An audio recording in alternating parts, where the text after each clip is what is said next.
안녕하세요. 고경란 전도사입니다. 날마다 말씀과 함께 오늘의 본문은 사무엘하 1, 2장입니다.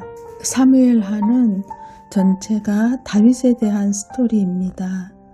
다윗의 왕으로의 등극, 다윗의 언약, 다윗의 쇠퇴, 이렇게 크게 세 부분으로 나누어집니다. 사무엘상의 마지막은 길보아 전쟁에서 블레셋과 싸우다가 사울과 요나단을 비롯한 그의 아들들이 전사하는 것으로 마쳤고, 사무엘하는 사울과 요나단의 죽음에 대한 다윗의 애가로 시작함으로써 다윗이 사울의 죽음에 관계하지 않았음을 보여줍니다. 사울이 당한 불행한 죽음에 두 부류의 사람이 등장합니다. 먼저 그의 죽음을 통해 이익을 누리고자 하는 아말렉 소년입니다. 그는 다윗이 사울 때문에 엄청난 괴로움을 당한 줄 알았기 때문에 자신이 사울을 죽였다고 보고하면 당연히 다윗에게서 상을 받을 것을 기대했습니다. 그러나 그는 자신의 거짓말로 인해 죽임을 당합니다. 둘째는 사울의 죽음을 슬퍼하며 분이 여긴 다윗입니다.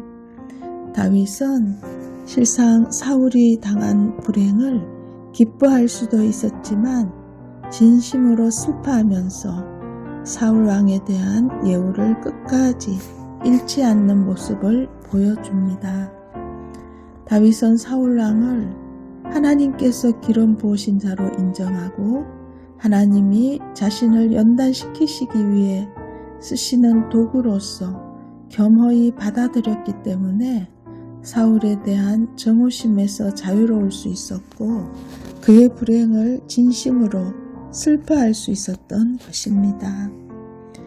타인의 불행을 즐거워하고 이용하는 것이 아니라 같이 슬퍼하고 울어줄 수 있는 사람이 바로 하나님의 사람입니다. 다윗은 자신에게 찾아온 슬픔 앞에서 애가를 지어 부릅니다. 자신을 혐오하고 추격하여 죽이려 했던 사울이었지만 그의 죽음을 슬퍼했습니다. 다윗은 하나님께서 기름 부으신 그를 통해 자신에게 원하시는 것이 있다는 것을 인정하고 그 믿음에 따라 살기로 결단했습니다.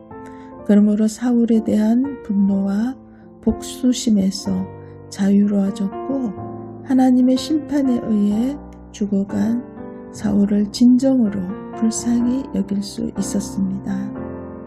그리고 다윗은 사랑했던 요나단의 죽음에 통곡하며 그 고통을 회피하지 않고 정면으로 대면하여 슬퍼합니다. 우리도 다윗처럼 슬픔 속에서도 일하시는 하나님을 믿고 하나님 품에 안기어 울고 슬픈 노래로 노래할 때 하나님의 위로를 받으며 슬픔을 이길 힘 또한 얻게 될 것입니다. 사울이 죽은 후 다윗은 새로운 국면을 맞게 됩니다. 이스라엘의 차기 후계자에 대한 질문이 자연히 떠오르게 됩니다. 이번에도 다윗은 먼저 주님께 여쭈어보는 일을 잊지 않았습니다. 다윗은 하나님의 인도를 받아 유다의 왕이 되지만 그 과정은 순탄하지 않았습니다. 사울은 죽었지만 사울 세력은 아직 왕성하게 살아있었기에 다윗은 사울 집안을 중심으로 형성되어 있는 북쪽 세력 또한 포용해야 했습니다. 그리고 1인자인 아브넬은 급기야 이스보셋을 왕으로 세우는 월권을 행사하고 맙니다. 하나님께 최종 결정권을 두지 않을 때 인간은 언제든지 자신이 원하는 것을 왕으로 세울 수 있는 그런 존재임을 알 수 있습니다.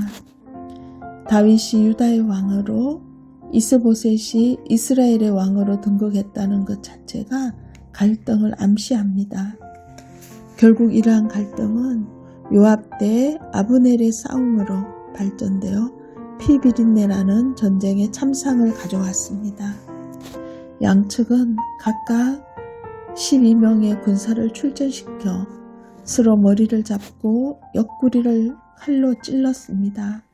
곧 한 손에 칼을 든 채 방패 없이 싸우는 서로 죽고 죽이는 무모한 전투였습니다. 두 지방 간의 오랜 전쟁은 다윗 정권은 점점 강하여지고 사울의 집은 점점 약해져 갔습니다. 다윗이 왕조를 확장해가는 시점에서 많은 아들들은 그 가문의 힘일 것입니다. 그러나 이후에 불화와 비극을 제공하는 격가지로 작용하기도 합니다. 다윗 정권의 강성함은 이런 표면적인 증거들에 있지 않았습니다. 다윗을 세우시고 다윗 정권의 강성함은 하나님의 함께 하심만이 진정한 강함의 비밀임을 알아야 합니다. 기도하겠습니다. 하나님 아버지, 다윗을 세우시고 강하게 하심이 주님께 있음을 알게 하시고 나의 인생의 최종 결정권자가 주님인 것을 인정하며 주님과 동행하며 살아가는 시온소교의 모든 성도님들 되시길 축복하며 기도합니다. 예수님의 이름으로 기도드립니다. 아멘.